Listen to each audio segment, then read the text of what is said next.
Mu guhimbaza umusi mukuru wahariwe abakozi n'akazi uhimbazwa kw'igenekerezo rya mbere rusama, abakozi bo mw'ishirahamwe BBS babanje kwifatanya n'abandi bakozi baserukiye ibisata vyabo mu kugira defile ku kibuga bise intwari.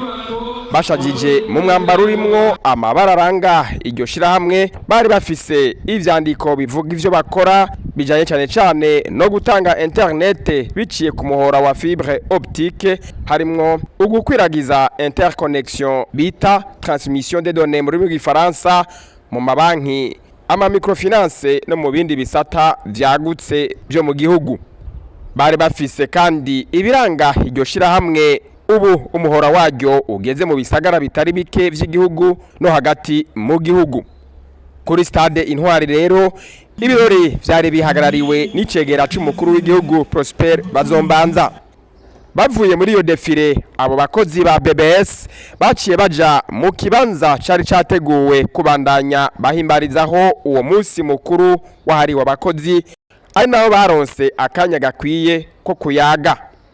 Uwaserukiye abakozi yabanje gukeza no guha ikaze mw'ishirahamwe BBS umuyobozi mukuru mushasha, kuko hari haheze imisi mike agenywe mu mabanga yo kurongora iryo shirahamwe BBS. Apollinaire Nahimana yamenyesheje ko abakozi yaserukiye bitanga mbere n'umwimbu ukagenda neza.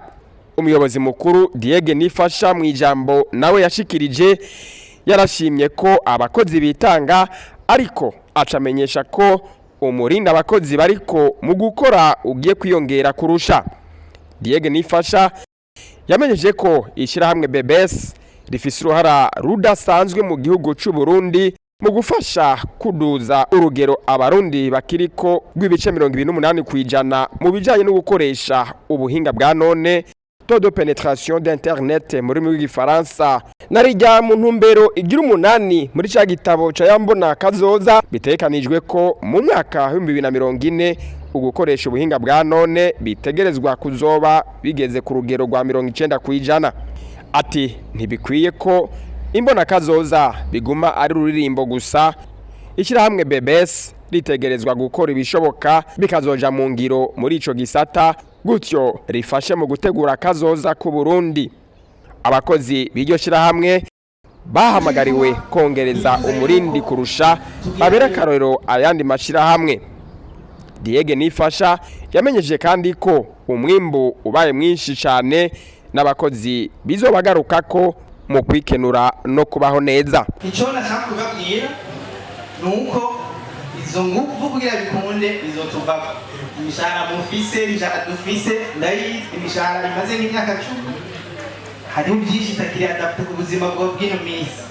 Turifuza yuko umukozi wa BBS azoba yumva yuko atahandi hantu na hamwe yoshobora kuja haba mu Burundi canke hanze. Kugira bikunde bizotuvako twese.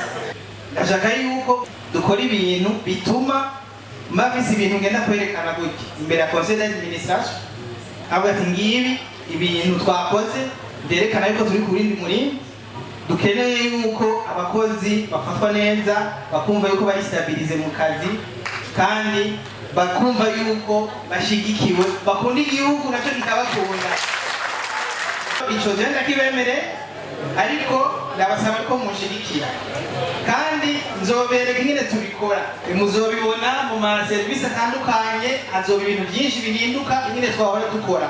Tugiye gukora dukoreye ku ma indicateur, ndajewe nzokwitanga.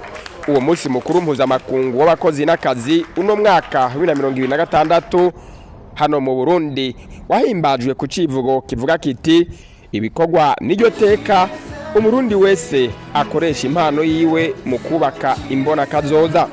Abakozi bo mw'ishamwe BBS bararonse kandi umwanya wo kwigina no gusangira umusa.